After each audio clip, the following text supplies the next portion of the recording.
So இவங்க என்ன பண்ணுறாங்க, ஹவாலா மூலமாக இந்த 6100 கோடியை துபாய்க்கு கொண்டு போய்ட்றாங்க. கொண்டு போய் இந்த பணத்தை லூலு மாலு, நோபல் ஸ்டீல்ஸு இவங்கக்கிட்டலாம் கொடுத்துட்டு இவங்களோட பணத்தையே கொண்டு வந்து அந்த நிறுவனங்கள் இங்கே முதலீடு செய்யும். உதாரணத்துக்கு லூலு மாலை எடுத்துக்கலாம், அந்த முதலீடு வரவே இல்லை. இருந்தாலும் ஒரு உதாரணத்துக்கு சொல்கிறேன், ஒரு 3000 கோடி பணம் சபரிஸ் இங்கேருந்து ஹவாலா மூலமாக துபாய் கொண்டு போயிட்டார், ரைட்டா?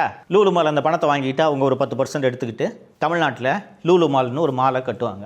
லூலு மாலை கட்டுறது லூலு நிறுவனமாக இருந்தாலும் அந்த பணம் திமுக குடும்பத்தோடு தானே. அப்போ தமிழகத்தில் கட்டப்படக்கூடிய அந்த லூலு மாலிலிருந்து வரக்கூடிய வருமானம் யாருக்கு போகும்? இந்த குடும்பத்துக்கு தானே போகும். இது போல் நீங்கள் போய் இந்த ரெஜிஸ்ட்ரார் ஆஃப் கம்பெனிஸில் போய் இப்போ இந்த பதிவுகளில் பார்த்தீர்கள் என்றால்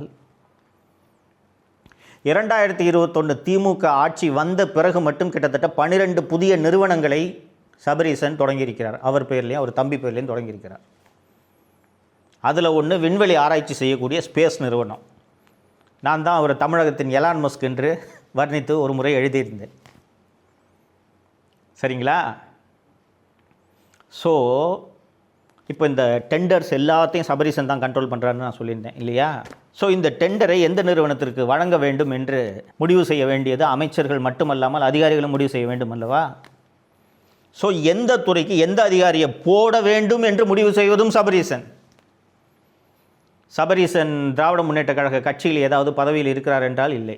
அரசில் ஏதாவது ஒரு பதவியில் இருக்கிறாரா என்றால் இல்லை. எம்எல்ஏவா என்றால் இல்லை. மந்திரியா என்றால் இல்லை.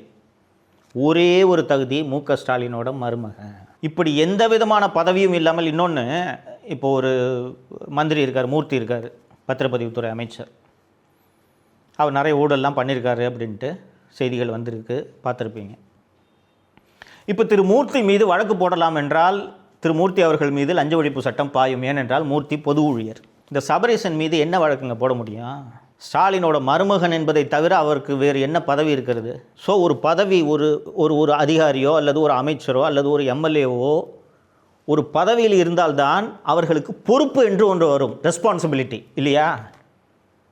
எந்த விதமான பொறுப்பும் இல்லாமல் ரெஸ்பான்சிபிலிட்டியும் இல்லாமல் 1,00,000 கோடியை ஸ்டாலினோட மருமகனாக இருந்த ஒரே காரணத்திற்காக சபரீசன் சம்பாதித்திருக்கிறார் என்றால் இது என்ன மாதிரியான ஆட்சி?